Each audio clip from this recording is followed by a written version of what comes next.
Assalamualaikum warahmatullahi wabarakatuh. Ya, selamat pagi. Pagi. Iya, alhamdulillah nih kita ketemu lagi di Jumat pagi dengan sharing yang berbeda. Ketemu lagi sama Vinka. Mungkin hari ini udah pada tahu siapa speakernya. Speakernya hari ini kita sama Pak Lazwar ya. Membahas tentang COVID-19 awareness. Sebelum kita mulai, mungkin kita bisa sapa dulu ya Pak Lasnya. Halo Pak Las, selamat pagi. Pagi Winka dan teman-teman yang lain juga. Iya, gimana Pak sehat hari ini? Alhamdulillah, insya Allah sehat. Alhamdulillah sehat ya. Semoga teman-teman juga sehat hari ini, pagi ini kerjanya dilancarkan. Terus yang WFH juga semoga nggak ada gangguan ya. Dan untuk teman-teman teknisi juga mungkin bisa lancar juga pekerjaannya. Gimana nih Pak? Hari ini kita mau bahas tentang COVID-19 awareness. Udah Ya, siap Pak? siap. Insya Allah kita coba men-sharing sebenarnya sesuatu yang sudah biasa dilakukan, tapi selalu kita nggak akan bosan untuk selalu mereminding teman-teman. Ya, jadi kita lebih ke sharing dan untuk mengingatkan lagi aja ya Pak ya teman-teman ya. Karena yakin nih pasti teman-teman semuanya udah pada ngejalanin protokol kesehatan sesuai anjuran yang 5M itu ya Pak. Iya. Jadi pagi ini kita mau sharing tentang apa nih Pak? Ya, kaitannya dengan bagaimana kita menerapkan prokes, kemudian bagaimana kita pada saat teman-teman yang isoman, apa yang harus dilakukan, kemudian apa yang tidak harus dilakukan, dan kita bagaimana untuk bisa meningkatkan imun kita di dalam kehidupan sehari-hari, termasuk pada saat kita harus kerja ke kantornya. Mungkin itu sih nanti sekitar masalah itu. Oke deh. Gimana teman-teman pada siap kali ya untuk dengerin dan sharing pagi hari ini? Mungkin kita bisa mulai ya Pak sharingnya. Oke, makasih Vinka. Teman-teman yang lain, Assalamualaikum warahmatullahi wabarakatuh. Waalaikumsalam warahmatullahi wabarakatuh. Selamat pagi, mudah-mudahan teman-teman sekalian yang bergabung di Zoom ini selalu dalam lindungan Allah Subhanahu wa Ta'ala, selalu sehat, selalu diberi rezeki yang barokah. Sebenarnya ini saya akan sharing terkait dengan COVID awareness ya. Jadi sebenarnya materi ini juga kami rangkum dari beberapa sumber dan mungkin teman-teman juga mungkin sebagian besar juga sudah pernah membaca karena beberapa juga sudah pernah kita sharing ke grup-grup. Namun tidak salahnya dalam kondisi sekarang yang masih peningkatannya tajam, ya kita tidak salah untuk mereminding ke teman-teman yang kebetulan diberi kesehatan dan teman-teman juga yang sekarang masih dalam status isoman ya. Saya bisa sharing ini ya. Enggak ya.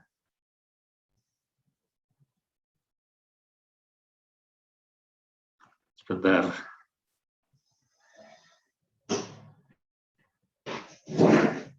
Ini ada teman-teman yang masih status isoman ikut di sini nggak ya? Mungkin kita bisa ajakin juga kali ya Pak ya teman-temannya. Jadi untuk teman-teman partisipan di sini hari ini bisa ajakin teman-temannya juga untuk join pagi hari ini ya. Karena selain bahan sharing juga sebagai pengingat lagi untuk kita supaya tetap aman dari COVID. Terima kasih sambil nanti jalan, teman-teman juga sudah di reminding di grup pemulihan. Jadi pagi hari ini kita temanya adalah bagaimana kita awareness terhadap kondisi COVID-19 yang kebetulan di Jawa Barat masih tinggi-tingginya, kemudian di Naker kita di TA secara nasional juga cukup tinggi, di Jawa Barat khususnya juga sama, sehingga kita perlu waspadai dan kita bukan harus takut tetapi hanya perlu kita waspadai sehingga kehidupan kita baik itu di rumah maupun di kantor atau dalam perjalanan dari rumah ke kantor masih tetap dilindungi oleh Allah Subhanahu. Jadi di sini kami akan menyampaikan terkait dengan COVID awareness Karena di sini memang kita harus bisa mencegah coronavirus kita di dalam tubuh kita, sehingga kita bisa menjaga diri kita sendiri, menjaga keluarga kita, menjaga komunitas kita, dan tentu saja menjaga lingkungan kita, mulai dari kehidupan kita di rumah, di luar, di perjalanan, di kantor, kemudian bagaimana kalau misalnya kita mendapat musibah, menjadi salah satu yang harus isoman di rumah, bagaimana kita bisa menjalankan masa isomannya itu dengan efektif dan segera bisa pulih kembali. Ini mungkin kalau profil saya sih udah pernah, karena ini udah kedua ya, dan ini juga saya mengisi materi ini sebenarnya pemain cadangan, tapi nggak apa-apa, karena kalau memang nggak ada yang masuk ya saya akan berusaha untuk menggantikan sebagai pembicara di program kita yang memang harus kita rutin jalankan di setiap hari Jumat ini. Profil ini mungkin nggak usah saya sebutin, tapi memang dari 92 sampai 2002 saya di Telkom, mulai dari pembangunan, kemudian pernah di program manajemen, di perencanaan, lama juga di customer care, dan terakhir saya di PMO kantor Corporate Jakarta, kemudian baru bergabung di TA di 2020. Pendidikan saya terakhir di S1 arsitek, saya juga sebenarnya seorang arsitek, tapi yang melarikan diri dari dunia arsitektur ya. Jadi kalau teman-teman melihat saya ya, saya paling hanya berkecimpung di dunia arsitek di 2 tahun pertama saya setelah lulus. Habis itu karena saya masuk ke Telkom, hampir dikatakan ilmu kearsitekturan saya tidak optimal diterapkan ya. Kemudian riwayat pelatihan, saya pernah ikut training di Jepang selama 3 bulan, pernah dulu di tahun berapa ya, lupa. Kemudian di Singapura, ya beberapa lah. Kalau di Telkom saya pikir training itu cukup banyak. Ini hanya inti yang saya sampaikan, dan tentu saja pengalaman pelatihan ini menjadi penambah wawasan saya di dalam dunia pekerjaan ini. Mungkin itu aja yang bisa kami sampaikan terhadap dengan profil ini. Nah ini pertama, ini bukan untuk menakut-nakutin, bukan untuk menunjukkan bahwa inilah yang terjadi grafik teman-teman yang saat ini sedang menjalani masa isoman karena terkena positif COVID ini ya. Dari dari Juni awal sampai Juni akhir atau di tanggal 6 Juli ini, posisi kita di Jawa Barat itu udah ada 106 naker kita yang sedang menjalani masa isoman karena COVID, dengan kondisi ada yang ringan, ada yang menengah, ada juga yang berat yang harus kita tindak lanjuti, kita follow up, dan selalu kita pantau di dalam grup kita ya. Nah, secara nasional sudah ada di atas 600 orang naker kita yang terkena. Dari 600 ini memang kontribusi terbesar saat ini Jakarta, Jawa Barat, dan Semarang. Semarang sudah 90-an, 187-an, kemudian kita 106, kemudian Jakarta lebih tinggi lagi, secara total ada di atas 600. Nah ini tentu saja HR sebagai salah satu pengelola atau pengawal dari naker kita ini mulai melihat bahwa ini harus kita pantau secara optimal supaya teman-teman yang kebetulan mendapat musibah di kondisi ini bisa segera bisa pulih dengan pengendalian dan pengelolaan yang lebih baik. Ini saya ingin sedikit menyampaikan ya bagaimana kita bisa bisa mengelola diri kita supaya terhindar dari COVID. Mungkin teman-teman juga sudah biasa mendengar hal-hal seperti ini, tetapi sekali lagi saya sampaikan bahwa ini harus kita reminding terus, kita ingatkan ke teman-teman kita, ke keluarga kita, ke teman-teman kita untuk ya paling tidak bisa mengikuti dari prokes ini ya. Jadi kalau kita sebagai pekerja, sebagai tenaga kerja ya memang mau tidak mau kita harus meninggalkan rumah untuk pergi ke kantor. Nah, bagaimana kita mulai dari rumah sampai ke kantor itu bisa kita jalani dengan aman, selamat, dan terhindar dari COVID ini. Makanya ini saya sampaikan apa-apa yang harus kita lakukan mulai dari rumah sampai ke kantor dan kembali ke rumah dengan kondisi yang sama. Ini rangkaian dari bagaimana kita dari rumah ke tempat kerja. Tentu saja yang pertama kita harapkan bahwa pada saat kita akan niat untuk kerja di kantor, kita yang pertama harus sehat. Jika ada yang merasa sakit atau ada sesuatu yang tidak fit, jangan sampai kita memaksakan diri untuk masuk ke kantor. Ini salah satu dari case yang terakhir terjadi ini ada sudah tahu bahwa di rumahnya itu ada yang positif, kemudian tetap masuk kerja sehingga ini bisa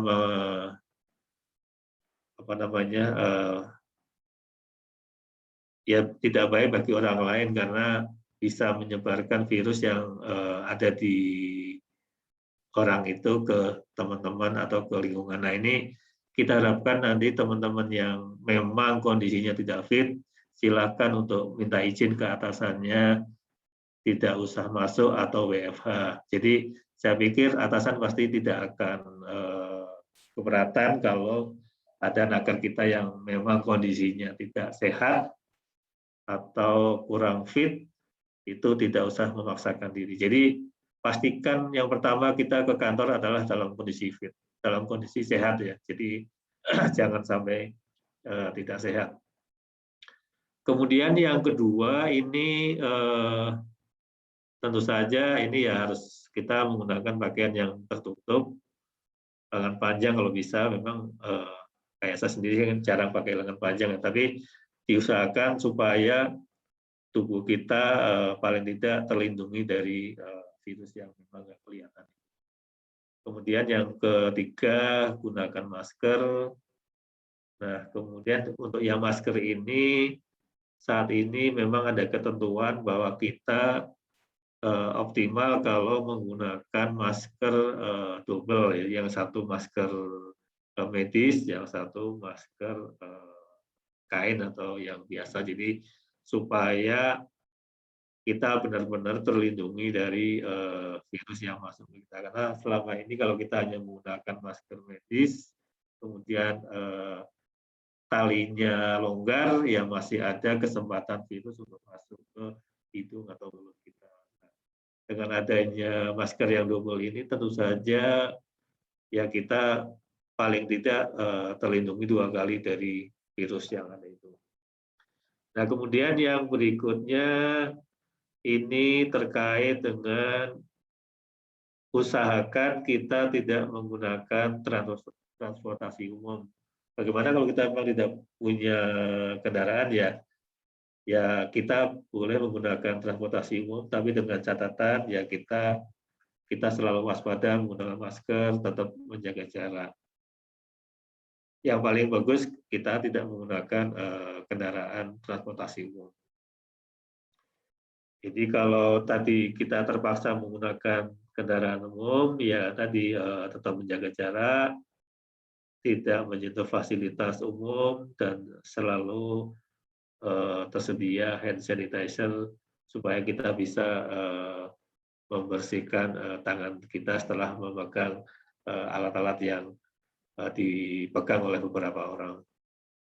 Kemudian berikutnya ini tentu saja usahakan pembayaran dilakukan secara non-tunai dan tidak menyentuh wajah atau mengucuk mata setelah kita memegang sesuatu ya.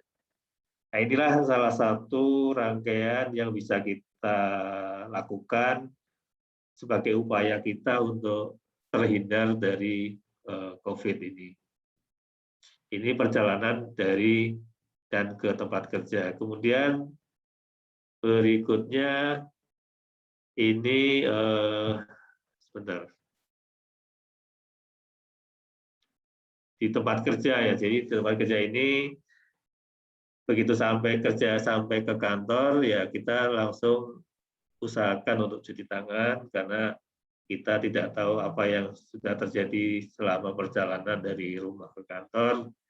Kemudian tidak melakukan kita jangan selalu atau sering memegang misalnya daun pintu atau pedal ataupun yang lainnya. Kalaupun harus membuka pintu harus menggunakan media lain selain telapak tangan ya. Tidak berkerumun, kemudian absensi tidak menggunakan fingerprint, kemudian selalu awali kita membersihkan meja atau area yang akan kita pakai sebagai tempat kerja kita dengan ya desinfektan yang ada lah, misalnya apakah dengan semprotan atau apa yang tersedia. Jadi ini alangkah awal kita pada saat kita mulai kerja di kantor. Kemudian tidak sering menyentuh fasilitas, tetap menjaga jarak, kemudian usahakan bahwa di ruangan itu selalu ada sirkulasi udara ya. Ini teman-teman tolong usahakan terutama yang ada di ruang tengah ya, misalnya ada ruang rapat atau ruang yang tidak ada aliran udara, tolong sekali lagi jangan sampai ruangan itu selalu dalam kondisi tertutup. Hanya mengandalkan AC yang ada ini juga sebenarnya tidak terlalu bagus ya. Kemudian hindari berjabat tangan, masker tetap digunakan dan selalu menerapkan perilaku hidup sehat. Ini selama di kantor. Kemudian berikutnya, kalau ada yang mau tanya silakan ya. Tapi kayaknya ini sesuatu yang sudah biasa. Ya, mungkin untuk teman-teman yang mau nanya, dipersilakan ya, bisa lewat chat. Jangan lupa untuk 2 penanya beruntung nanti akan mendapatkan hadiah link aja berdasarkan dari pilihan Pak Lazwar nanti ya Pak ya, pertanyaan yang menariknya. Oke, nanti coba kita lihat apa yang bisa kita sharing, atau mungkin teman-teman ada yang mau sharing juga nggak apa-apa, karena ini sifatnya sharing dari manapun ya, supaya kita sama-sama bisa terlindungi ya. Kemudian di area publik ini tentu saja kalau teman-teman kebetulan memang ada di area publik ya tetap menerapkan intinya adalah 5M ini. Nah, salah satunya yang harus kita lihat kalau kita mencuci tangan ini, tolong ikutin ya kalau mencuci tangan ya lebih bagus kalau kita melakukan seperti yang tertera di sebelah kanan ini ya. Jadi mulai dari nomor 1 ini sampai nomor 6 ini, sehingga semua virus yang ada atau menempel di tangan kita bisa hilang ya. Jadi jangan mencuci tangan asal-asalan, asal basah tapi tidak semua bagian terlewatkan ya. Kemudian selanjutnya kalau kita pulang dari kantor ke rumah, tentu saja yang pertama pada saat sampai kita ke rumah ya jangan langsung bersentuhan dengan anggota keluarga yang lain yang ada di rumah. Usahakan supaya ya kita membersihkan seluruh badan kita supaya benar-benar kita tidak membawa virus yang dari kantor atau yang dari perjalanan atau yang dari manapun masuk ke rumah. Karena saat ini memang kondisinya klaster rumah ini menjadi salah satu kontribusi terbesar dalam peningkatan COVID. Sebagai case kayak saya di kompleks rumah saya ini sudah ada lebih dari 10 orang yang terkena COVID, dan Salah satunya adalah keluarga dari adik mertua saya yang saat ini sedang dirawat di rumah sakit karena saturasinya rendah, dan sebagai gambaran bahwa mereka kemarin pada saat hari Sabtu bagaimana sulitnya untuk mendapatkan rumah sakit ya, dan bagaimana sulitnya untuk mendapatkan oksigen. Jadi ini menjadi teman-teman supaya tahu bahwa kondisi saat ini memang untuk bisa dapat rumah sakit juga susah, untuk dapat oksigen juga susah. Makanya kita harus melakukan langkah-langkah ini supaya terhindar dari kondisi yang nantinya akan menyulitkan diri kita sendiri. Jadi tadi setelah sampai di rumah, ya ini pertama membersihkan diri, semua pakaian kita ganti, kita semprot, dan terapkan perilaku yang sehat. Ini sudah sampai di rumah ya. Nah, gejala apa sih yang harus kita waspadai terkait dengan apakah kita kemungkinan terkena COVID atau tidak? Ini ada sebenarnya 6, tapi mungkin hal lain yang mungkin ada tambahannya, tetapi ini yang selalu disampaikan di beberapa informasi yang tercapture di media.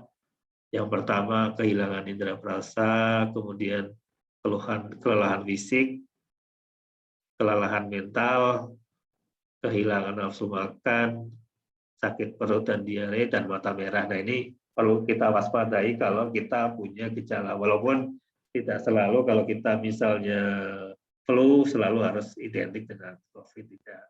Kalau kita batuk juga tidak selalu identik dengan COVID, tetapi salah satu indikasi kalau kita COVID ya ini adalah ada 6 hal ini yang paling tidak kita waspadai ya. Nah, kemudian yang sekarang terjadi adalah varian baru ya yang sekarang lagi ngetren, yang salah satunya adalah Delta. Nah, ini Delta ini kalau menurut informasi yang ada itu tingkat penularannya 40% sampai 50% di atas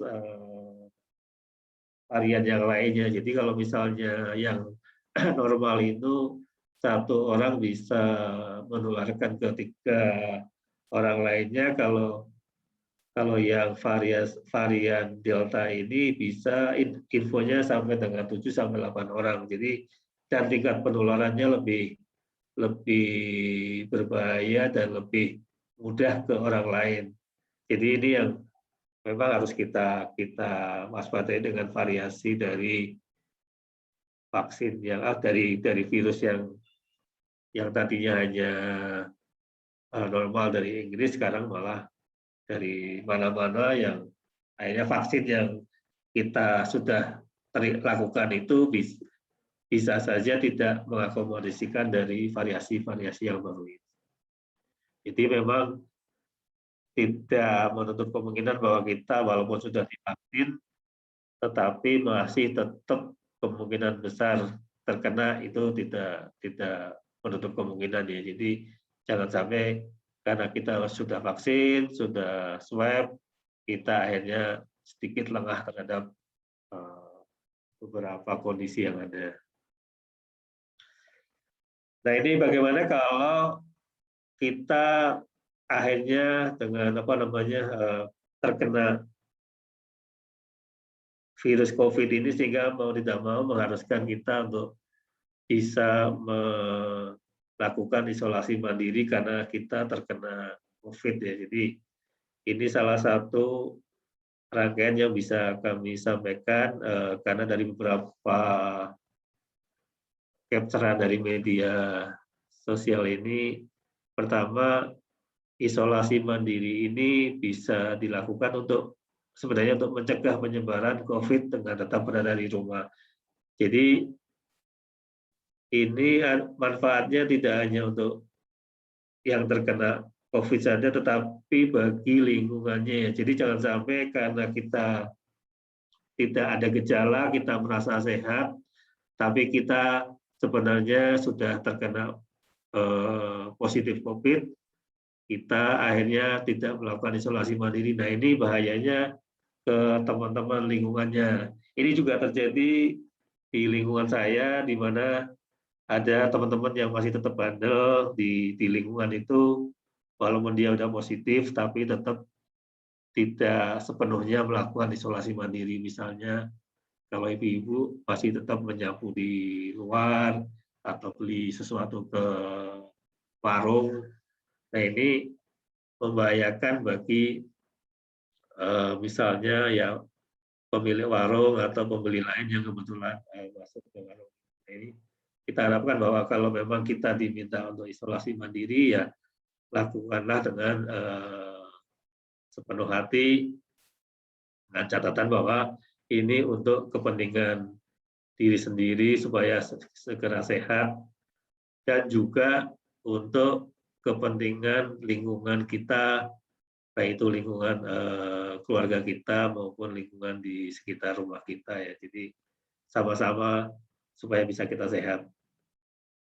Kemudian berikutnya ini pasien dengan gejala ringan dan tanpa penyakit kronis dapat dirawat di rumah ya. Jadi kalau kita memang tidak punya gejala apapun atau OTG ataupun gejalanya ringan, ya silakan isolasinya di rumah saja, karena sebenarnya isolasi di rumah akan lebih baik dibandingkan dengan rumah sakit dalam kondisi yang seperti sekarang ini ya.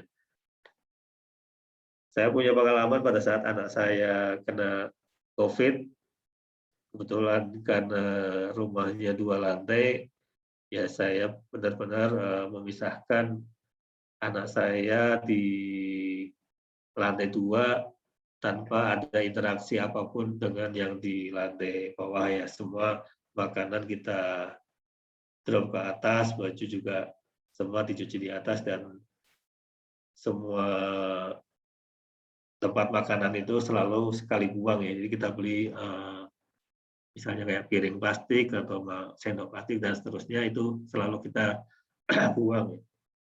Jadi intinya jangan sampai kalau kita isolasi mandiri tidak benar-benar memisahkan diri dari anggota keluarga yang lain.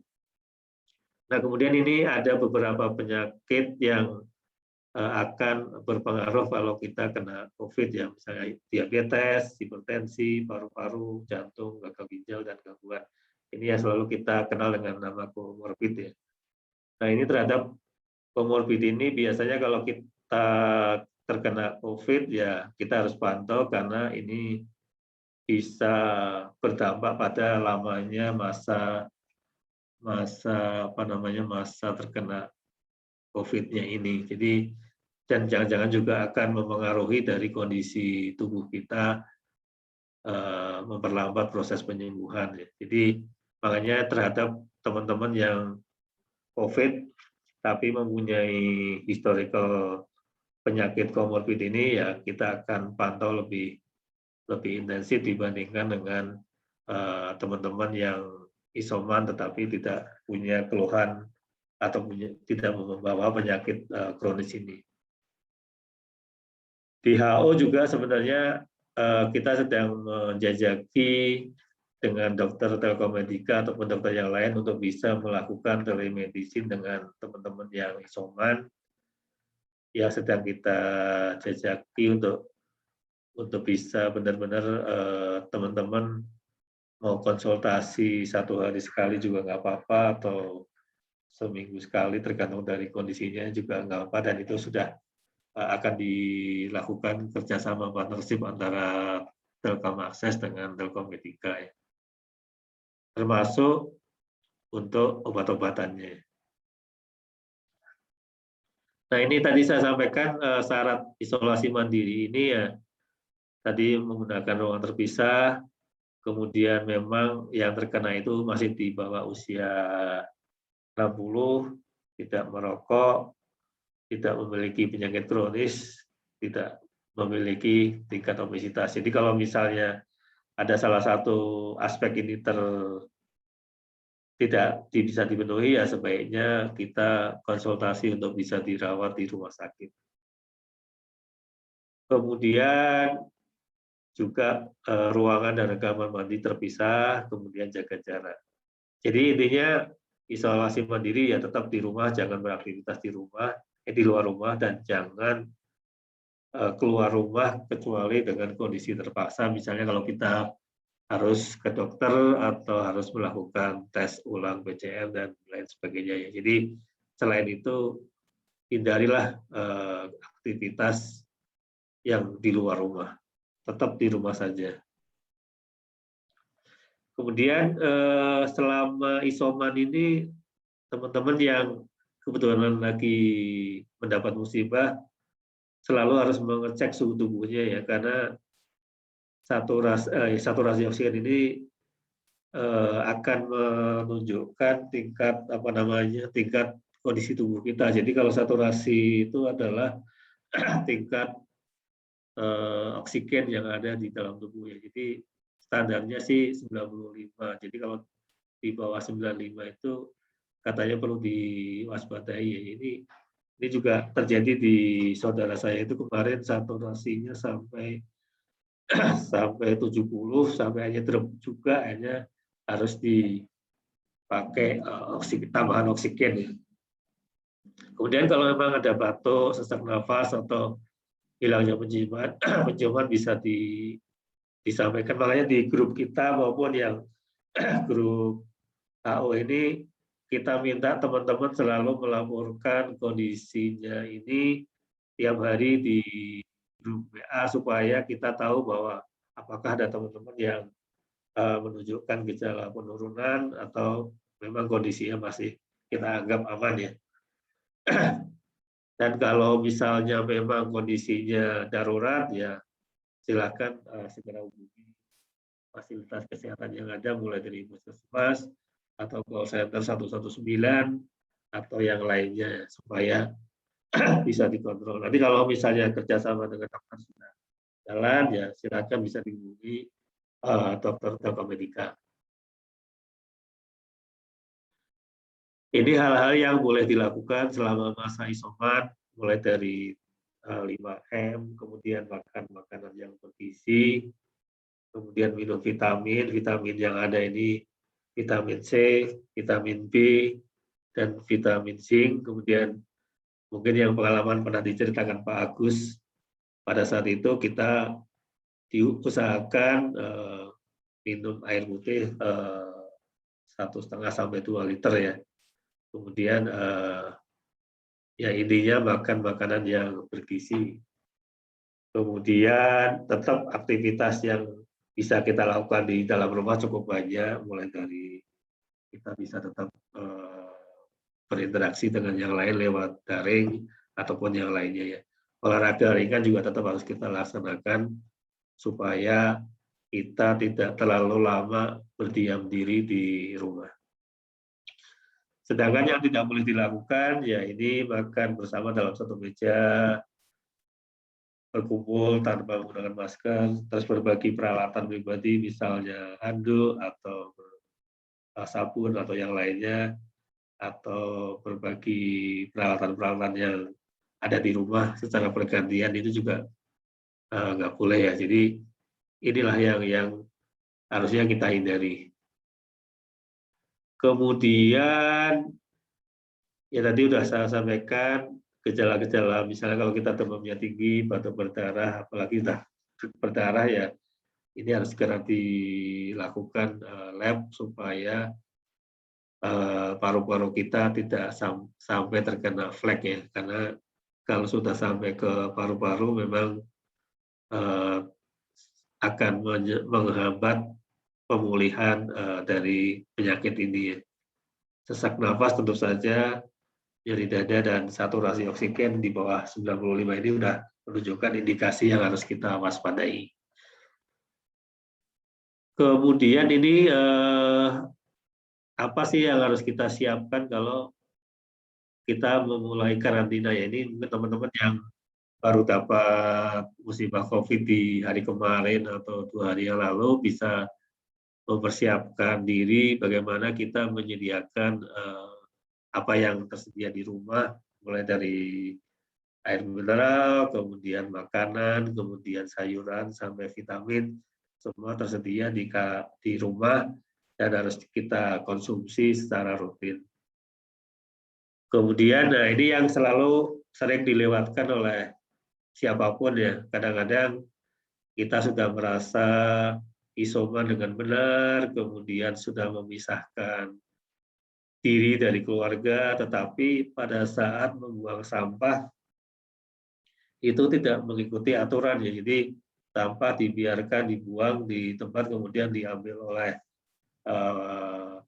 petugas sampah, itu yang sebenarnya tolong dihindari karena ini juga tidak memberikan apa namanya positif bagi yang orang lain karena kita merasa kita sudah selamat, tetapi dari sampah-sampah yang tidak kita kelola dengan baik akan menyebabkan orang lain terkena dampaknya, mulai dari petugas sampah, kemudian pengumpul sampah dan seterusnya. Kalau tidak kita amankan sampah-sampah hasil dari yang kita pakai, yaitu akan menyebabkan orang lain akan terkena dampaknya. Jadi kalau bisa sih sampah ini ditutup dalam satu kantong plastik yang cukup tertutup. Kemudian ini ada beberapa pengalaman menggunakan Yakult. Ini saya juga belum pernah nyoba, tapi bisa dicoba kalau memang ingin mengamankan dari sampah kita ini. Kemudian ini diikat dan dibuang ketika selesai karantina. Jadi jangan setiap hari kita buang sampah keluar, apalagi berbarengan dengan sampah lainnya, kemudian dipungut oleh petugas sampah itu. Nah ini termasuk bagaimana kita mencuci pakaian untuk penderita pasien COVID ini juga harus dipisahkan dari cucian yang anggota keluarga yang lain supaya tidak terkontaminasi dengan yang lainnya.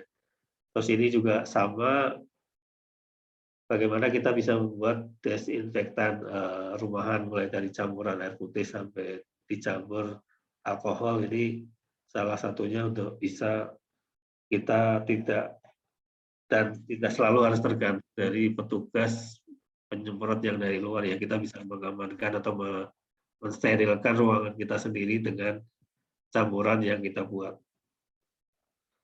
Ini paling tidak bisa menghilangkan virus-virus yang ada di sekitar rumah kita. Nah, bagaimana kalau kita olahraga ya tetap kita jalankan seperti biasa saja, tetapi olahraga sifatnya ya sendiri di rumah, di ruangan yang terpisah dari yang lainnya. Olahraga apapun boleh, berjemur juga nggak apa-apa. Kalau memang kita nggak fit ya berjemur.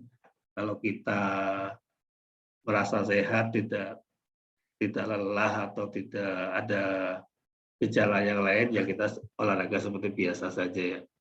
Jadi mulai dari aerobik ataupun gerakan-gerakan ringan. Pokoknya intinya jangan sampai teman-teman yang saat ini sedang isoman itu tidak banyak aktivitas sehingga banyak malah menimbulkan pikiran, akhirnya pikiran kita jadi tidak baik dan itu akan mengganggu dari proses pemulihan COVID-nya itu sendiri. Nah ini kalau teman-teman yang memang tidak masih gejalanya cukup apa namanya ada gangguan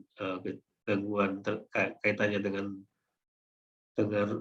penyakit ini ya jangan terlalu banyak apa namanya intensitas yang cukup tinggi ya, misalnya kalau olahraga ya jangan terlalu capek, kalau misalnya kita harus kerja juga tidak usah terlalu capek, kalau kita harus berpikir juga tidak perlu berpikir secara dengan intensitas tinggi ya. Intinya teman-teman yang isoman ya lakukan aktivitas seperti biasa saja. Kalaupun misalnya supaya kita punya kegiatan ya silahkan tetap melakukan interaksi dengan teman-teman yang lainnya, baik itu yang terkait dengan pekerjaan maupun yang terkait dengan aktivitas yang ada di rumah. Nah ini untuk teman-teman yang kebetulan setelah dinyatakan negatif, setelah beberapa hari isoman, ini tentunya apa yang bisa kita lakukan, seperti contoh yang kemarin melaporkan sudah negatif, ya ini pastikan semua barang yang sudah dipakai itu sudah bersih, sudah disemprot, dan semua sudah terhindar dari sisa-sisa virus yang ada. Jadi teman-teman yang hasil PCR-nya kemarin sudah negatif, ya tolong lakukan hal-hal ini supaya sisa-sisa virus yang ada di tubuh kita maupun di barang-barang kita yang kita pakai benar-benar sudah steril atau sudah bersih dari sisa virus itu. Kemudian sih kalau bisa ya kosongkan ruangan itu 1 atau 2 hari supaya benar-benar ruangan yang kita pakai untuk isoman ini memang benar-benar sudah bersih. Kalaupun misalnya tidak bisa kosong, ya paling tidak kita semprot, kita desinfektan dulu sebelum kita pakai untuk kegiatan normal lainnya.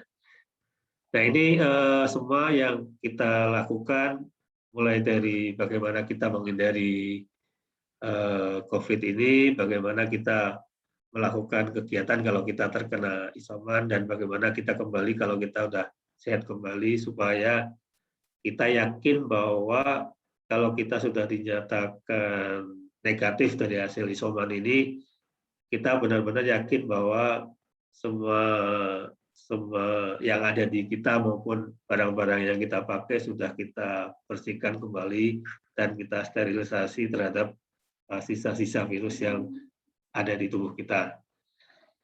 Nah, yang terakhir ini teman-teman, kalau sudah pernah dinyatakan positif COVID dan kondisinya sehat, tidak salahnya kalau kita membantu yang lainnya dengan menjadi donor plasma konvalesen ya. Jadi donor ini akan membantu teman-teman yang lain yang masih positif untuk mempercepat proses pemulihan. Jadi kita harapkan kalau memang ada teman-teman kita yang sudah sembuh, sudah pernah positif, dan memang ada persyaratan yang disarankan, silakan bantu teman-teman yang lain yang kondisinya memang masih positif, itu dengan mendonorkan plasma konvalesen ya. Jadi ini adalah salah satu terapi yang bisa dilakukan untuk mempercepat proses penyembuhan penyakit COVID dari teman-teman yang sudah sembuh dari penyakit ini. Nah ini syarat-syaratnya ya yang boleh mendonorkan plasmanya ini. Yang pertama tentu saja sudah sembuh dari COVID, kemudian memang diutamakan laki-laki ya, tetapi perempuan juga boleh asal tidak sedang hamil atau dipastikan dengan periksa. Kemudian kondisinya sehat secara fisik maupun hasil dari pemeriksaan, kemudian tidak ada catatan yang lain terkait dengan penyakitnya, dan pendonor harus memiliki antibodi cukup banyak. Dan diinfokan juga bahwa ini bisa dilakukan secara berulang-ulang ya. Jadi salah teman kita kalau misalnya mau sebagai donor bisa melakukannya secara berulang-ulang, rutin setiap periode tertentu, bisa melakukan atau membantu sebagai donor. Ini salah satu dari ya langkah yang bisa dilakukan untuk membantu sesama yang lain ya. Kemudian syarat penerimanya ini juga ada. Yang pertama adalah merupakan pasien COVID-19 aktif, kemudian memiliki gejala sedang hingga berat ya. Jadi kalau yang gejalanya tidak ada atau OTG ya nggak perlu pakai plasma konvalesen ya. Jadi konvalesen ya. Kemudian mengalami kondisi gawat darurat, memiliki riwayat kesehatan yang bisa memperburuk. Sementara kalau orang tanpa gejala tidak masuk dalam kriteria penerima terapi plasma konvalesen ini. Jadi ini apa yang bisa kita lakukan, mulai dari kita menjaga kesehatan kita, terus bagaimana kalau kita terkena, dan bagaimana kita bisa membantu orang lain untuk saling berbagi dengan program ini ya. Kemudian yang terakhir ini udah berapa menit ya, Vinka ya? Masih lama ya kayaknya.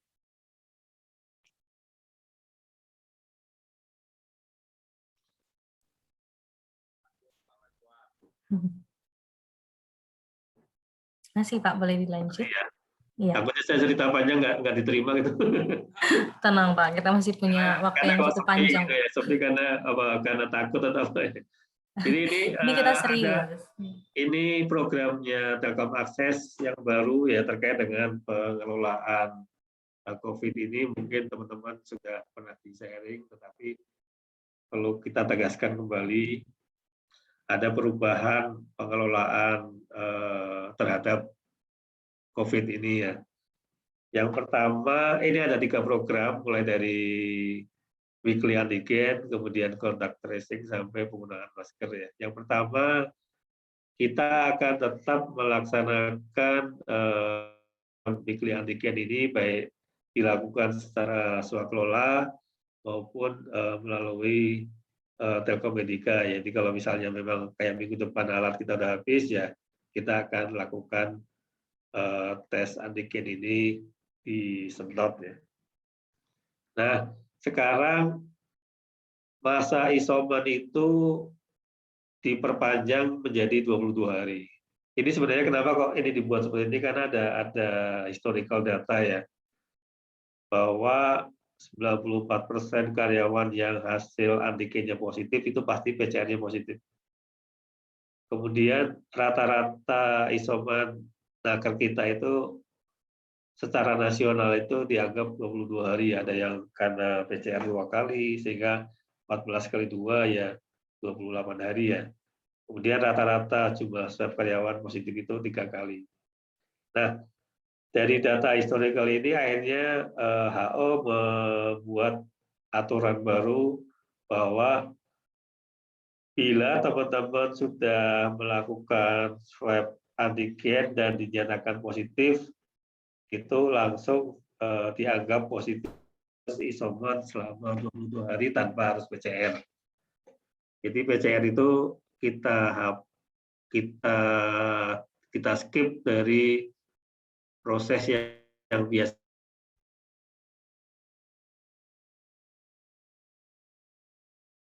teman-teman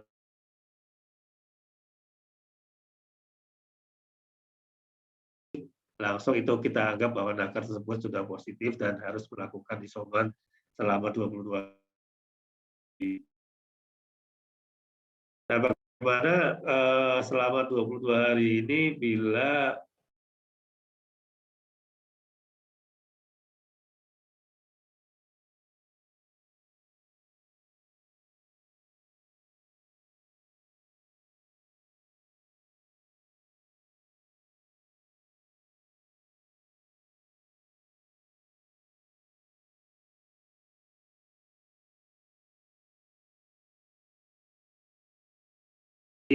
pada saat periode isomannya, bagaimana kalau kita kena kontak dengan yang lain ya, misalnya kalau kita interaksi dengan penderita yang sudah dianggap positif, maka yang bersangkutan diminta untuk langsung isoman 3 hari, dan hasil pelaksanaan antigennya dilakukan di hari ketiga, bukan di saat itu juga, karena ini terkait dengan masa inkubasi dari virus itu ya. Kalau kita lakukan pada hari itu juga, kekhawatiran kita hasilnya bisa dianggap negatif, tetapi sebenarnya yang bersangkutan masih punya pembawa virus ya. Jadi sebenarnya efektifnya kalau kita pernah berkontak dengan penderita yang positif, maka sebaiknya tes antigen itu dilakukan di hari ketiga. Tetapi pada saat teman-teman sudah dinyatakan pernah berkontak dengan yang positif, teman-teman diminta langsung untuk isoman.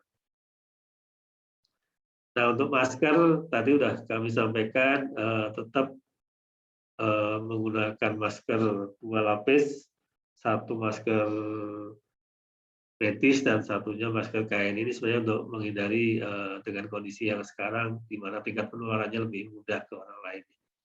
Kenapa PCR ini di-skip dari kegiatan yang biasa dilakukan saat ini? Karena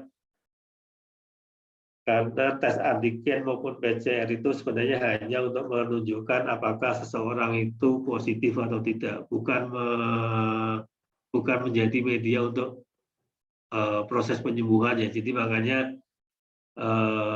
PCR yang notabene anggaran yang dibutuhkan itu cukup besar, itu akan dialokasikan untuk membantu teman-teman dalam bentuk kit isolasi mandiri. Nanti insya Allah kalau ini sudah kebijakannya sudah dituliskan oleh WHO, setiap karyawan yang punya gejala dan dalam kondisi isolasi mandiri akan diberikan kit, di mana kit itu yang mulai dari ada oximeter, ada kemudian mengukur suhu tubuh, vitamin, masker, dan seterusnya. Itu satu paket kit yang akan diberikan sebagai bantuan untuk teman-teman yang melakukan isoman.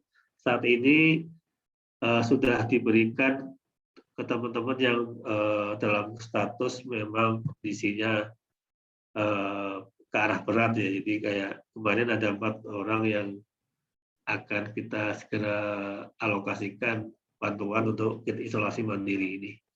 Kemudian anggaran itu juga akan dipakai untuk penambahan tim dokter yang bisa membantu teman-teman untuk konsultasi dan apa yang harus dilakukan terkait dengan kondisi kita.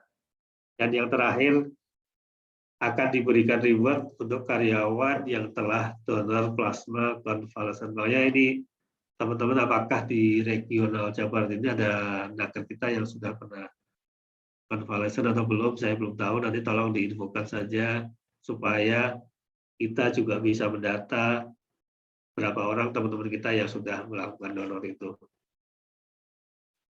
Terakhir ini yang pernah kami broadcast terakhir ini, ya intinya kita tidak bisa menyuruh orang lain terhadap kondisi ini, tetapi yang bisa kita lakukan adalah kita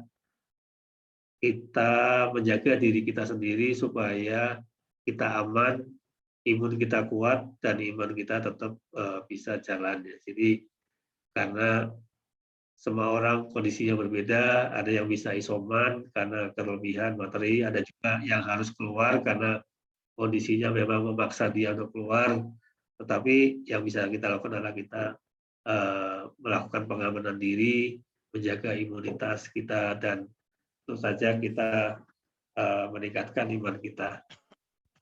Mungkin itu sharing dari saya, walaupun ini kita juga mungkin teman-teman juga sudah tahu, dan saya juga bukan merasa lebih tahu, tetapi ini sama-sama kita ambil dari materi yang ada di luar, siapa tahu bermanfaat ya. Mungkin itu Finka, silahkan. Iya, terima kasih Pak Las. Cukup informatif, bukan cukup, tapi banyak informasi yang banyak kita terima dari apa yang Pak Las tadi kasih ya Pak ya. Mungkin kalau misalnya kita langsung masuk ke sesi tanya jawab sambil sharingnya mungkin bisa kali ya Pak? Silakan ya. Iya, jadi ini pertama ada dari Teh Citra, Pak. Katanya, Assalamualaikum, Bapak mohon izin bertanya. Bagaimana kita menghadapi apabila ada keluarga yang terkena COVID tapi isoman di rumah dengan kita, sedangkan kamar mandi hanya satu, agar kita tetap bisa terhindar dari penularan, karena melihat kondisi tempat isoman dan RS sekarang penuh, sehingga memaksa kita untuk satu rumah dengan penyintas COVID. Itu harus gimana Pak solusinya katanya? Ya, makasih Citra pertanyaannya. Ya sebenarnya kan intinya kondisi ideal adalah kita memisahkan diri dari keluarga kita ya. Kalau misalnya rumah ini memang karena kondisinya tidak bisa untuk seperti yang pernah saya cerita tadi, saya ceritakan di rumah ya. Saya di rumah kebetulan 2 lantai, satu di atas, satu di bawah. Kebetulan juga di atas semua ada, mulai dari kamar mandi dan tempat jemur juga ada, sehingga itu tidak apa namanya bisa kita lakukan ya. Tetapi intinya hindarilah dengan interaksi dengan keluarga yang lain, karena virus ini kan kalau kita sudah dinyatakan positif ini, kalau kita sama-sama berbagi kegiatan di rumah ya, kalaupun itu tidak bisa dihindari, ya usahakan supaya pada saat kita sudah menggunakan fasilitas itu atau memegang alat itu, kita langsung melakukan penyemprotan supaya sebelum dipakai orang lain bisa terhindar. Misalnya kalau piring saya pikir bisalah dipisah ya, kecuali kalau kamar mandi memang kondisi-kondisi tertentu mungkin teman-teman hanya punya satu kamar mandi. Tetapi intinya tadi, kalau memang itu nggak bisa dihindari, ya tadi setelah kita pakai ya kita lakukan sterilisasi ya. Jadi intinya itu. Menjawab nggak sih, Tra? Gimana Teh Citra? Karena saya bukan dokter ya. Iya Pak, Ya, nggak jadi apa-apa. saya bisa menjawab apa yang bisa saya cerita. Kalau nanti teman-teman, oh kok nggak gitu ya nggak apa-apa. Yang penting sebenarnya hindari apa yang kita pegang atau yang kita pakai segera mungkin disterilisasi sebelum dipakai orang lain. Baik Pak, makasih Pak. Iya, makasih ya Teh Citra. Jadi intinya mungkin kita bisa mengurangi apa ya untuk yang berkontakan langsung. Kalau misalnya urgent ke kamar mandi, kayak kata Bapak tadi, mungkin setelah dipakai bisa langsung disemprot. Dan kita bisa meminimalisir dari hal-hal lainnya, misalnya kayak pakai piring atau gelas sekali pakai. Untuk ke pertanyaan selanjutnya nih Pak, ada dari Teh Dias, katanya, selamat pagi Pak, melihat orang-orang di Indonesia ini kan beraneka ragam sifatnya. Tanpa bermaksud pesimis, menurut Bapak kira-kira COVID-19 akan hilang nggak ya Pak? Katanya gitu. Gimana Pak menurut Bapak? Apakah COVID-19 ini akan hilang atau selamanya kita akan berada di masa pandemi yang belum tahu sampai kapan? Ya, saya bukan dokter, tapi nggak apa. Jadi sebenarnya namanya virus apapun nggak akan pernah hilang ya. Jadi kayak dulu virus apa namanya, virus kolera sampai sekarang kan juga masih tetap ada. Cuman bagaimana kita meminimalisasi penyebarannya sehingga tidak menjadi pandemi ya. Pandemi itu kan tingkat penyebaran sudah sampai ke seluruh negara. Nah, yang bisa dikurangi adalah tingkat penyebarannya. Mungkin kayak contoh lah Singapura itu infonya bahwa COVID itu sudah dianggap seperti penyakit menular yang lain, sehingga tidak ada pengaturan yang khusus terhadap penyakit COVID ini, karena pertama mungkin karena tingkat penyebarannya sudah rendah, kemudian yang sebenarnya yang penting itu adalah tingkat kedisiplinan masyarakatnya sudah cukup bagus, sehingga pemerintah Singapura saat ini sudah memperlakukan COVID ini seperti penyakit menular lainnya yang tidak perlu sampai kita mengatur lebih intensif lagi ya. Jadi kayak kolera atau misalnya apapun yang penyakit menular itu juga dianggapnya seperti itu. Saya baca yang terakhir di Singapura seperti itulah. Ya tadi berarti artinya kalau tadi pertanyaannya apakah akan hilang, ya saya pikir itu masih sesuatu yang panjang, karena semua penyakit itu pasti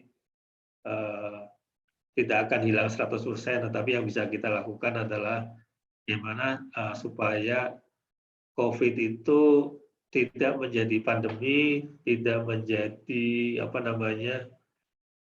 tingkat penyebarannya bisa kita kurangi ya. Mungkin itu, Dias.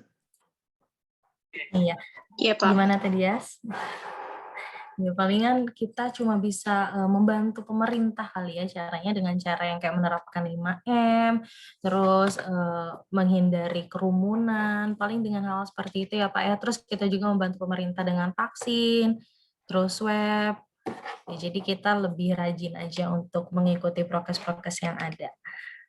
Mungkin selanjutnya ada pertanyaan lagi Pak dari Yulia di TA Karawang. Katanya gini, Assalamualaikum Bapak, bagaimana menurut Bapak agar yang terkena COVID ini tidak mengeluarkan banyak biaya, mengingat tidak adanya tempat isoman karena rumah sakitnya penuh.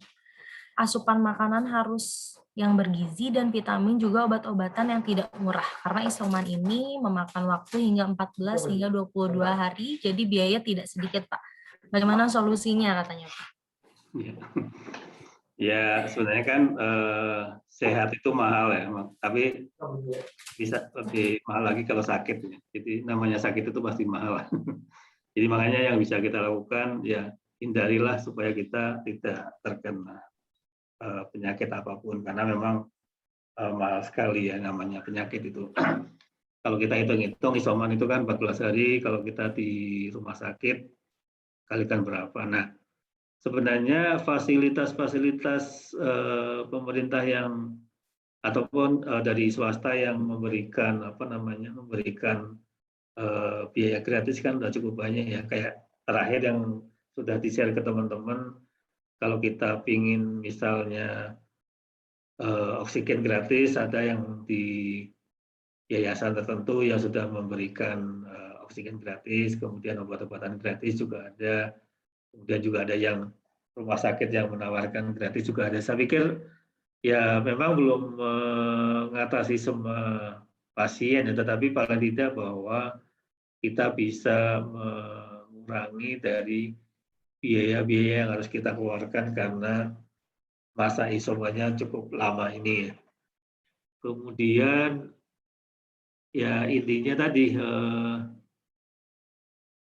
kalau kita sebagai pekerja misalnya di TNI, saya pikir sih harusnya bisa ditalangi ya terkait dengan biaya-biaya ini. Tapi bagaimana dengan orang-orang lain yang dari sisi ekonominya tidak bagus tetapi akan terkena dampak. Tapi kalau kita lihat, kita pengalaman di lingkungan kita, kalau ada teman-teman kita atau masyarakat kita yang terkena biasanya secara otomatis kita pasti akan membantu dari asupan makanan ataupun bantu dari obat-obatan atau bantu mengusahakan supaya bisa dirawat di rumah sakit ataupun isomannya kita ikut bantu. Saya pikir itu ya Yulia ya. Jadi ya yang bisa kita lakukan supaya tidak banyak keluar biaya ya kita sehat ya. Kalau nggak sehat ya memang cukup mahal biaya untuk penyakit ini. Mungkin itu yang bisa saya jawab ya. Iya, Pak. Jadi untuk teman-teman yang sehat nih, alhamdulillah banget. Kita jaga kesehatannya ya, supaya kita terhindar dari COVID ini. Tapi untuk informasi aja nih, untuk teman-teman sekalian, jadi Jawa Barat sendiri itu udah ngeluarin aplikasi namanya Picobar. Nah, di Picobar itu ada menu isoman yang dimana di menu isoman itu nanti teman-teman bisa mengisi data diri dan nanti pemerintah Jawa Barat akan membantu teman-teman untuk isomannya, misalnya dari segi obat dan konsultasi dokter secara gratis. Dan untuk obat-obatan yang diberikan itu bermacam-macam, mulai dari multivitamin, kemudian paracetamol, azitromisin, sesuai dengan kebutuhan teman-teman. Jadi tidak ada salahnya untuk teman-teman sekalian yang di TA Jawa Barat nih terutama untuk download aplikasi Picobar, kemudian login di situ karena di situ cukup informatif dan cukup membantu untuk teman-teman sekalian, baik yang sedang isoman ataupun tidak isoman. Itu mungkin Mbak Yulia untuk informasi mengenai membantu isomannya ya, supaya biayanya mungkin bisa sedikit lebih ringan.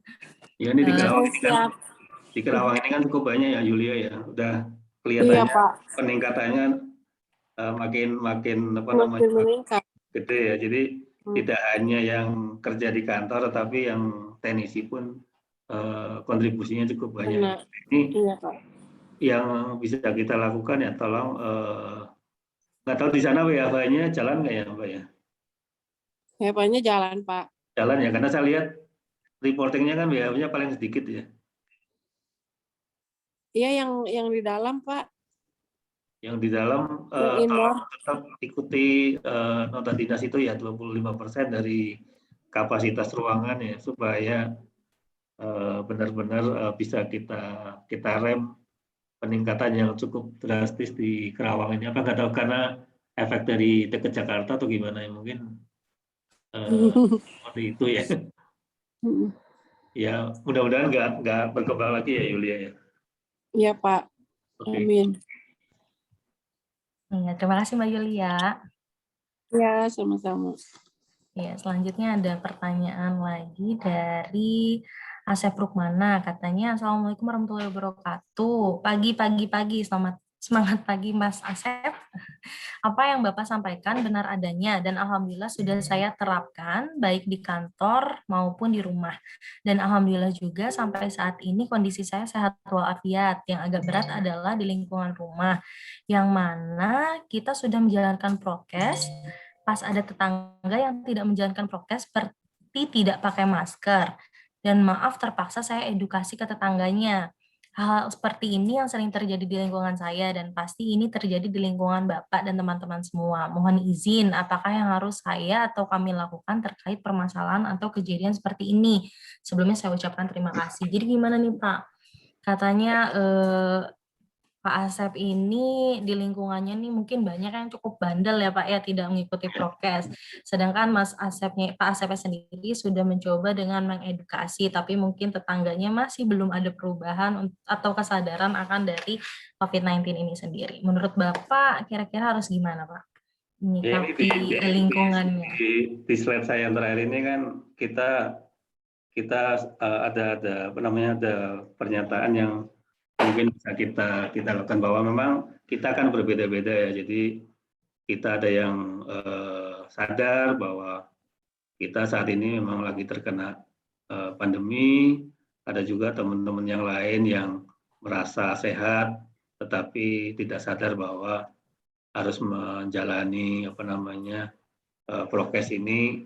Ya intinya yang bisa kita lakukan, kita menjaga diri sendiri kita sendiri lah. Jadi kalau memang orang lain nggak bisa melakukan prokes, ya kita sendirilah yang melakukan prokes, supaya kalaupun orang lain dengan enaknya misalnya tidak pakai masker atau sering berkerumun, ya kita jangan ikut-ikutan mengikuti kebiasaan mereka. Jadi kita memang tidak bisa menghakimi orang lain ya, tetapi ya kita sadar bahwa kita ada di kondisi yang sama, tetapi kita bisa melakukan menghindarinya dengan cara yang berbeda ya. Ya contoh aja misalnya kalau kita lihat di pasar ada penjual-penjual itu yang dengan biasa, tapi mereka tetap mungkin apakah memang benar-benar sehat atau memang sehat tapi karena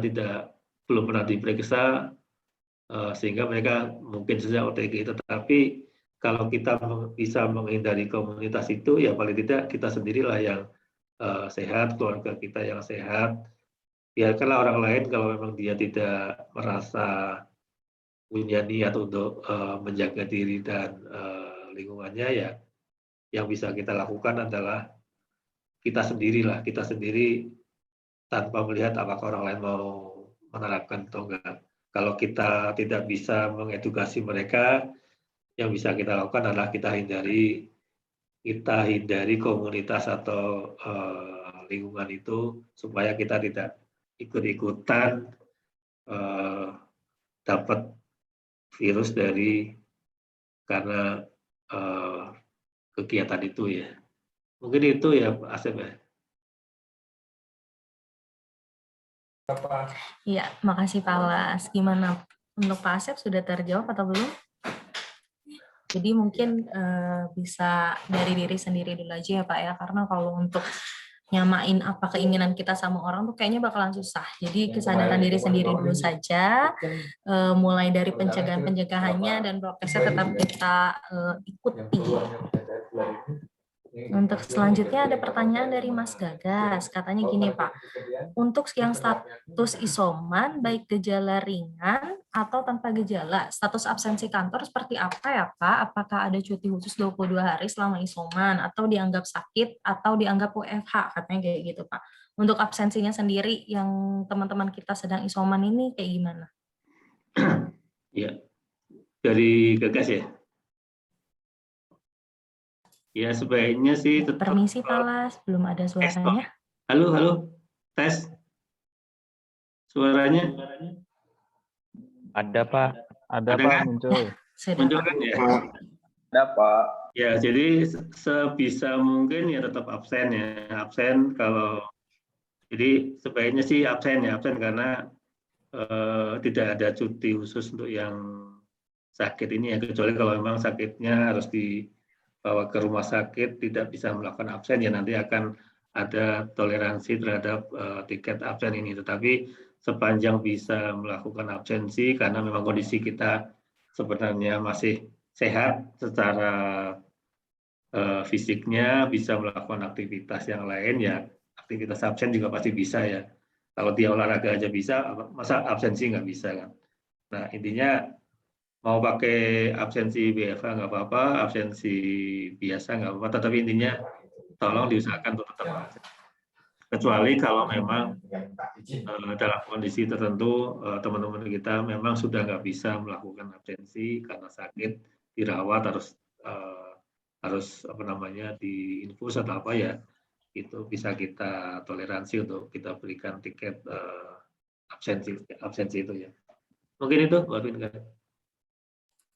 Ya, terima kasih Pak. Gimana untuk Mas Gagas? Mungkin Mas Gagas lagi on. Akan ada rencana wacana cuti khusus isoman nggak Pak? Kasihan double pikiran gitu, kerjaan iya, COVID iya. Kan imunnya biar tetap tinggi gitu Pak. Sorry, tolong diulang, aku nggak dengar. Apa? Ada apa? Kira-kira ada wacana cuti atau izin khusus untuk yang isoman gitu Pak, biar fokus untuk mengembalikan imun, biar sembuh COVID-nya dulu gitu, baru ngurusin kerjaan gitu Pak. Ya, memang saat ini belum ada ya, tetapi memang menjadi beban nggak absensi?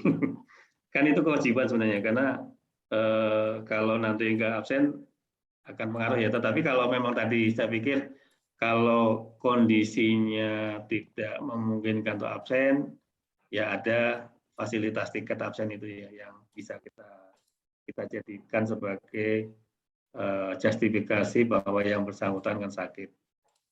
Kalau cuti sakit kan memang ada ketentuannya, harus ada surat dokter, ada surat keterangan dari dokter ya. Kalau sepanjang itu ada ya bisa kita pakai sebagai cuti sakit ya. Tapi kalau nggak ada ya tetap dilakukan absensi seperti biasa. Mungkin ya Gagas ya. Ya, terima kasih Pak. Ya. Terima kasih Mas Gagas. Kita lanjut lagi ya Pak. Iya silakan. Ini ada pertanyaan dari Mas Ari Juliari. Katanya selamat pagi Pak. Di masa PPKM sekarang ini, para SM, TL ada kewajiban untuk tetap melakukan uji petik hasil pekerjaan teknisi ke lapangan. Sementara itu banyak area yang dinyatakan sebagai zona merah. Menurut Bapak, apa yang harus dilakukan oleh SM dan TL agar target tetap tercapai, sementara kita dianjurkan untuk menghindari area-area tersebut? Gimana Pak? Mungkin kita panggil Mas Arinya aja ya. Mas Ari lagi on? Siap, ada. Kita sharing ya. Mas Ari di mana Mas Ari? Di lokasi mana?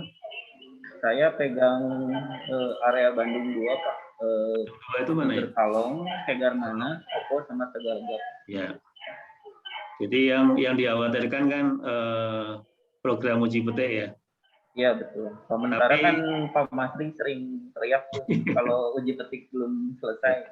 Sementara kami kan lebih dianjurkan untuk menghindari malah WFH ya Pak, dengan persentase sekian persen itu. Nah, menurut Bapak bagaimana? Ya kita selektif pemilihan lokasinya ya Mas ya. Jadi kalau misalnya memang tetap diminta program uji petik harus jalan ya.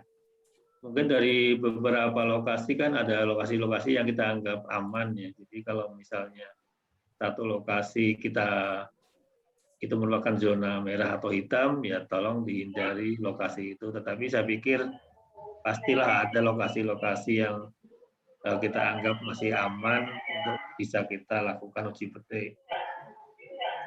Kan mungkin banyak ya Mas Ari ya lokasi kalau ke sana kan tidak semuanya kan merah atau hitam semua ya. Kebetulan kalau saya lihat, jujur kalau sama Jarmanah mungkin ada beberapa Pak.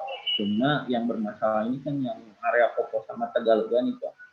Popo Tegalega ya? Iya, justru jumlah merahnya tuh lebih banyak daripada yang tidaknya gitu. Sementara kalau saya cek hasil kerjaan teknisi, saya tidak bilang semua ya Pak. Cuma kebanyakan ya ada di area-area tersebut. Gitu. Sementara ya itu tadi, jadi kami juga agak bingung ya, mungkin bahasa yang paling tepatnya kita mau memprioritaskan kesehatan atau target perusahaan gitu mungkin. Iya, jadi tetap ya nggak tahu nih, ini program uji petik memang salah satu KPI yang harus dijalani oleh teman-teman TLSM ya, tetapi sekali lagi bahwa kita tetap menjaga keselamatan para nakar kita kan, jadi yang bisa kita lakukan adalah yang mengkombinasikan aja antara tugas itu dengan kewaspadaan kita terhadap kondisi yang ada. Kalau misalnya kan uji petik itu kan tidak diminta lokasinya, tetapi jumlahnya ya kalau salah ya, Mas Ari ya.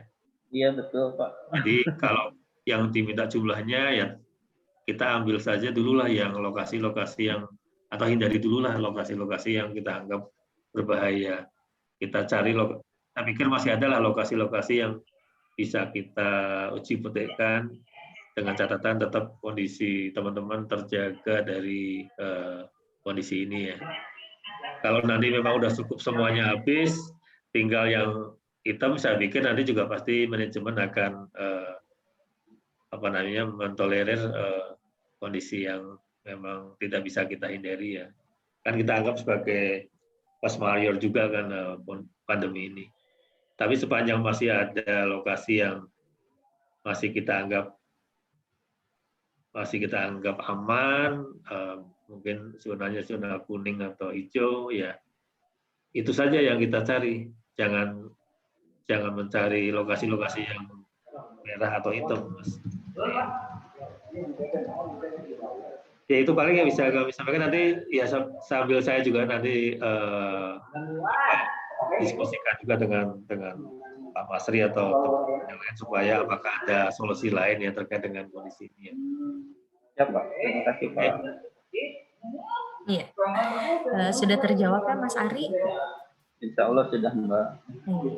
Terima kasih Mas Ari. Semoga Mas Ari, teman-temannya, timnya, dan semua teman-teman TA Jabar selalu diberikan kesehatan ya untuk pekerjaannya, untuk kesehariannya deh. Semoga kita semua dilindungi oleh Allah, tetap sehat, terhindar dari COVID. Ini ada pertanyaan terakhir juga Pak dari Mas Bangkit. Katanya, selamat pagi Pak, izin bertanya terkait dengan case ada karyawan yang ada gejala seperti flu dan sempat ada anosmia, tapi saat di weekly antigen dari kantor hasilnya negatif. Apakah perlu ada pengecekan ulang menggunakan swab PCR atau yang bersangkutan sudah dinyatakan negatif sesuai hasil antigen sebelumnya? Ya, jadi tadi kan salah satu indikator kalau kita positif kena COVID atau enggak, dan adalah yang lainnya. Tapi sekali lagi, ya ini juga saya juga nggak tahu apakah begitu ini flu, kemudian hari itu kita lakukan swab negatif. Tapi sebenarnya swab itu kan menunjukkan real time ya. Jadi pada saat di swab mungkin karena kondisinya masih virusnya hilang atau apa ya bisa resultnya bisa negatif, tetapi besoknya bisa berubah karena tadi saya katakan bahwa swab antigen itu sifatnya adalah real time. Kondisi pada saat dites dia menunjukkan posisi negatif, tetapi belum tentu besoknya kalau dites lagi negatif juga. Nah intinya kalau ada teman-teman yang flu atau apalagi udah anosmia ya. Ya yang pertama yang kita lakukan, minta aja yang bersangkutan untuk isoman dulu. Isoman tadi aturannya 3 hari itu. Kemudian setelah 3 hari kita coba tes antigen lagi ya. Kalau memang tes antigennya sudah negatif lagi ya secara prinsip dia sebenarnya tidak kena COVID, tetapi sekali lagi karena dia kondisinya tidak fit, ya jangan dipaksakan untuk masuk.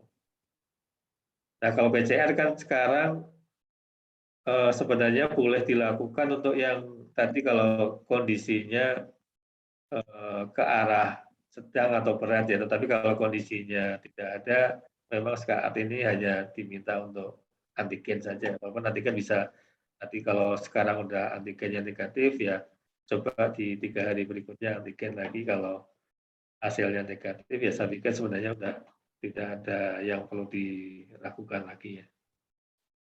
Itu mungkin ya Mas Bangkit ya, aku juga nggak karena bukan nantinya, tapi kami coba ambil dari beberapa kebijakan yang saat ini sedang difinalkan di WHO terkait dengan pengelolaan COVID ini. Mudah-mudahan sih teman-teman yang memang ada gejala, tadi gejalanya sudah cukup sedang atau berat ya, harusnya memang boleh di PCR juga ya, supaya memastikan aja. Kita tunggu aja nanti hasil finalisasi dari kebijakan yang berubah dari WHO ini ya.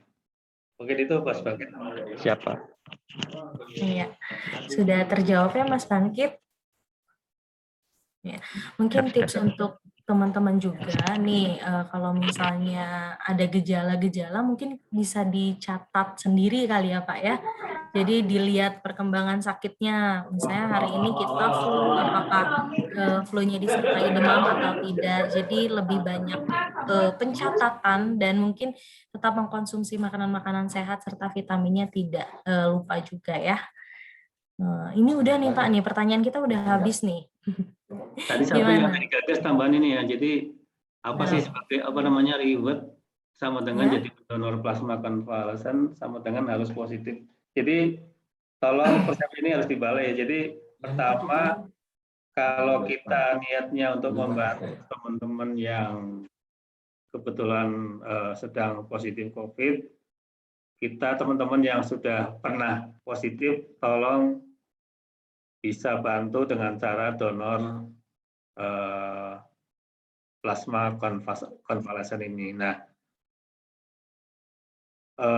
perusahaan memang berniat memberikan reward terhadap teman-teman yang sudah membantu tadi. Jadi intinya yang pertama niatnya adalah kalau kita memang mau mendonor ya silakan mendonor berapa secara rutin setiap misalnya sebulan sekali atau gimana, karena ada aturan boleh setiap periode tertentu kita lakukan donor ke teman-teman supaya kita bisa mengurangi teman-teman yang saat ini memang lagi positif COVID ini. Jadi itulah ya, jadi bukan artinya motivasi kita untuk mendapatkan reward, janganlah ya, jangan seperti itu ya, tetapi motivasi kita adalah membantu teman-teman untuk bisa terhindar dari atau bisa segera pulih dari COVID-nya ini. Mungkin itu Mbak Vinka. Iya, terima kasih Pak Was. Ini juga ada tambahan dari Mas Dwi Ramadhani, katanya gini Mbak, tambahan juga Mbak Vinka, untuk pasien COVID jangan ragu untuk laporan ke puskesmas agar mendapat pengawasan dari pihak puskesmas. Nah, itu jangan lupa juga, benar kata Mas Dwi. Jadi untuk teman-teman yang mungkin isoman sudah ada hasilnya positif, jangan takut atau jangan jadi segan atau bahkan malu ya untuk lapor ke lingkungan sekitar, baik ke RT RW atau ke puskesmas langsung, karena dari puskesmas mungkin bisa membantu kita untuk kontrol kita ya pada saat isoman. Jadi selain melalui aplikasi Pikobar tadi, teman-teman juga bisa confirm langsung ke puskesmas, bisa melalui via telepon mungkin atau menghubungi via chat melalui RT RW setempat gitu. Gimana? Mungkin ada lagi tambahan dari teman-teman? Atau mungkin dari Pak Las nih, Pak. Apa kira-kira pesan Bapak atau tips Bapak nih agar kita semua terutama karyawan TA Jabar bisa tetap kuat dan semangat menjalani pekerjaan di masa pandemi ini? Ya, makasih Mbak Venika. Jadi kita sebagai anggota keluarga TA ini kan mau statusnya WFH, mau statusnya WFO, itu bukan menjadi perintah atau apa namanya menjadi halangan untuk kita terkena COVID ya. Jadi sekali lagi bahwa COVID ini ada di mana-mana, di klaster keluarga, di klaster kantor, di klaster komunitas. Kita sering melalaikan atau lengah terhadap klaster rumah tangga ini karena begitu kita di rumah merasa kita ada di rumah, kita buka masker, kemudian karena ada teman sudah dekat datang ke rumah, kita nggak pakai masker, itu menjadi salah satu faktor penyumbang terjadinya kenaikan COVID, apalagi pas kemarin ada liburan beberapa hari, atau mungkin teman-teman yang lagi mengambil cuti panjang, ada anggota keluarga dari kota lain datang ke kita lupa bahwa walaupun itu keluarga, tetapi karena tidak ada di rumah secara rutin, itu menjadi faktor penyebab. Nah, yang bisa kita lakukan adalah ya tadi yang 3M tadi. Pertama adalah bukan 3M ya. Satu, yang pertama adalah meningkatkan imunitas kita, kemudian menjaga diri kita, kemudian kita bekerja dengan ikhlas, dan tentu saja iman kita harus kita kuatkan, karena kalau iman kita nggak kuat, kita selalu berpikiran negatif, kemudian selalu tertekan, stres ya, itu akan menambah memudahkan virus itu masuk ke dalam tubuh kita. Jadi kita buat aja nyaman, dan kita jangan karena kondisi kita ini kita jadi takut, tidak mau kemana-mana, itu juga nggak boleh. Kemudian kita menjadi paranoid juga nggak boleh. Tetapi intinya kita bekerja seperti biasa saja, tetapi tetap menggunakan prokes yang disarankan oleh pemerintah ya. Mungkin itu sih yang bisa bisa kita lakukan supaya kita masing-masing melakukan perlindungan diri sendiri lah. Jadi bukan tergantung dari orang lain, tetapi diri sendiri yang bisa memastikan apakah imunitas kita kuat atau enggak. Itu, terima kasih. Iya, terima kasih Pak Las. Berarti yang bisa kita kutip apa yang tadi Bapak sampaikan adalah intinya kita harus bekerja ikhlas dan kuatkan iman. Jadi untuk teman-teman sekalian, tetap jaga kesehatannya, patuhi protokol kesehatannya. Sama ini ada sedikit tips juga, kalau misalnya teman-teman punya penyakit kronis, lakukan hal ini selama PPKM. Jadi kita bisa tetap melanjutkan pengobatan yang biasa yang kita lakukan dengan minum obat, kemudian menerima saran dokter, kemudian catat nomor telepon rumah sakit, jangan lupa untuk hal-hal daruratnya, kemudian saat kontrol ke poli, pastikan booking dulu. Jadi sebelum teman-teman mau berobat ke dokter atau ke klinik, pastikan booking dulu, tentukan jamnya, setelah itu pastikan persediaan obatnya itu cukup untuk minimal 1 bulan ke depan. Jangan tunda ke rumah sakit jika memang ada gejala yang gawat, dan jika ada fasilitas telemedicine pada rumah sakit bisa dimanfaatkan. Jadi untuk aplikasi telemedicine tadi sendiri, untuk di Jawa Barat bisa melalui aplikasi Picobar. Nanti di situ teman-teman bisa pilih menu isomannya dan tinggal lengkapi data, kemudian bisa dikonsultasi sama dokter dan request untuk bisa mendapatkan vitaminnya gratis. Jadi itu tips dari Vinka dan penjelasan yang cukup informatif sekali dari Pak Las. Mungkin untuk hari ini kita udah selesai ya Pak sharingnya ya. Dari yang masuk ini, ada yang pernah ini nggak? Pernah donor plasma nggak? Kira-kira. Ya, mungkin ada teman-teman yang pernah donor plasma. Silakan di chat kalau sudah ada, kalau yang ada. Kalau belum ya silakan direncanakan untuk berikutnya ya. Ya, Alhamdulillah masih negatif, Pak. Ya, alhamdulillah ya. Alhamdulillah, Mas. Amit. Semoga sehat terus ya teman-teman di sini. Oke, nggak apa-apa. Jadi kalau memang masih negatif, alhamdulillah kita syukuri karena sehat itu sekali lagi Mahal ya, Pak? mahal ya. Lebih mahal lagi sakit itu. Iya. Gimana nih, Pak? Kita bisa pilih 2 pemenang atau bukan 2 pemenang ya, 2 pertanyaan menarik dari teman-teman tadi yang sudah bertanya. Boleh Pak Las dipilih? Boleh, yang pertama saya dari Ari Juliari ya, ini mungkin perlu kita ambil sebagai untuk feedback kita ke manajemen ya, supaya teman-teman kita di lapangan SMTL maupun teknisi ini yang sering harus bekerja di lapangan, harus berinteraksi dengan konsumen, dengan konsumer, masih tetap bisa terhindar dari kondisi ini. Satu dari Ari, kemudian yang kedua Gagas ya. Mungkin itu Iya. kita. Selamat ya Mas Ari sama Mas Gagas. Nanti bisa menghubungi langsung ke teman-teman ACM, bisa ke Mbak Titin atau ke Mbak Mita ya untuk mendapatkan link aja-nya. Alhamdulillah nih Pak, jadi kita udah selesai hari ini. Terima kasih sekali Pak La selaku manajer HCM dan tim Satgas Covid TA Jabar ya Pak. Ya, terima kasih informasinya, kemudian ilmunya mengenai COVID-19 awareness ini sendiri. Terima kasih juga untuk teman-teman yang udah hadir atau ikut berpartisipasi di Zoom pagi hari ini. Semoga kita semua diberikan kesehatan, kelancaran, kemudahan, diberikan juga kekuatan untuk bisa terus menjalani masa pandemi ini dengan tetap bahagia ya, tidak stres. Ya, kemudian jangan lupa seperti yang mungkin Bapak-bapak sering sampaikan nih, sering kita baca juga di grup tele, yaitu jaga iman, jaga imun, aman, dan iman ya Pak. Itu yang benar yang mana Pak? Jaga imun, aman, iman ya Pak? Ya, iman terakhir. Iman itu kan kondisi terakhir yang harus kita jaga benar-benar supaya nggak hilang. Tadi kan aman dulu, aman, imun. Iya, berarti jangan lupa teman-teman untuk jaga aman, imun, dan imannya ya. Terima kasih Pak Lazwar, terima kasih teman-teman. Finka pamit undur diri. Wassalamualaikum warahmatullahi wabarakatuh. Semangat pagi!